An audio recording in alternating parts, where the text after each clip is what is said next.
I'm feeling pretty good. After looking at the numbers from the EBC, the preliminary data, I mean, we have captured 16,000 votes, Mikey. I mean, that is simply overwhelming. We were actually hoping to gather a couple of seats, but that didn't turn out as planned. But we knew we were going into, an area of PNM strongholds. But, I mean, 16,000 votes for a party that is 15 months old. Well, I think we had the right mechanism in place to gather the votes. As you can see, you just don't get 16,000 votes overnight. But what I think could have been a little better for us would have been preparation in terms of the length of time we had to prepare. Now, the PNM would have had to call this election based on a ruling by the Privy Council. So they would have had some amount of, knowledge that it wasn't going their way, and they would have already started to put things in place to get an unfair advantage over the rest of parties.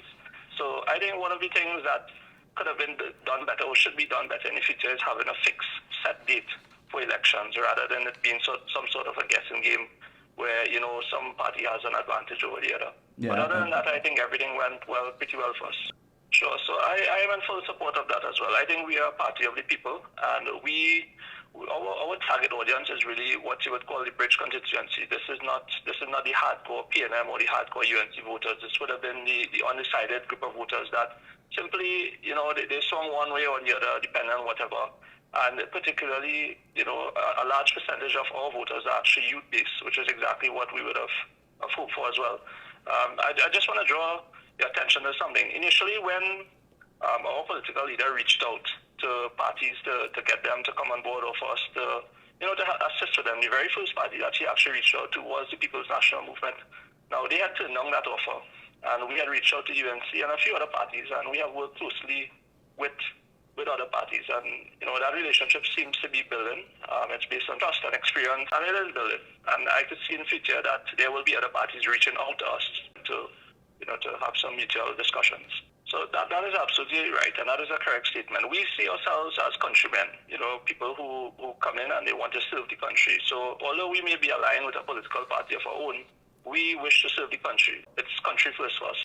Yeah, so local government issues are very different from general government issues, which we will now see people campaigning on for the upcoming general elections, right? So when you campaign on local government issues, there are just a few things that you could campaign on, things like roads and whether the grass was cut in the area, picking up garbage, those sort of things. And they may have been able to get away with those things in the past, because if you look at the map, the EBC map, you will see a very small area. If you were to look at the percentage, maybe about 25% of that map is red, and the end results are 7-7.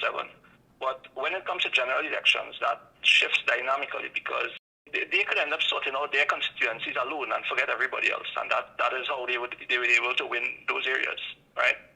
Yeah. But when it comes to general elections, the issues that are surrounding the entire country comes into play. Things like crime, no matter where you go in the country, crime is high. And that is where I think things like crime and unemployment and agriculture and those sort of issues, I think it will be very difficult for them to pull a wool over the people's eye when those things are concerned. You could broadly classify that into those who will be academically inclined and those who will not be academically inclined. And that is the youth population I'm talking about, right? And if you were to tell the non-academic people or the non-academic youths who are not inclined in that area that you are going to provide certain things for them and it's not appealing to them, they may not gravitate towards that, and vice versa. So you have to know your target audience and the group of people that you're trying to attract, and you provide the opportunities based on their needs. So, for example, those people who would have gone to university and whatnot, the number one problem for them would be, unemployment after coming out and spending X amount of money on getting their degree. Right. So they want to have a job at the end of this. The youths in the communities who may not be as academic, and they may simply just want to have, recreation facilities to, where arts and culture and that kind of thing is concerned, that they could propel themselves in, because that is what they know. We are very proud of what the NTA has established so far, and we are definitely on track headed into the general elections in 2025. And we look forward to the support of the rest of the population.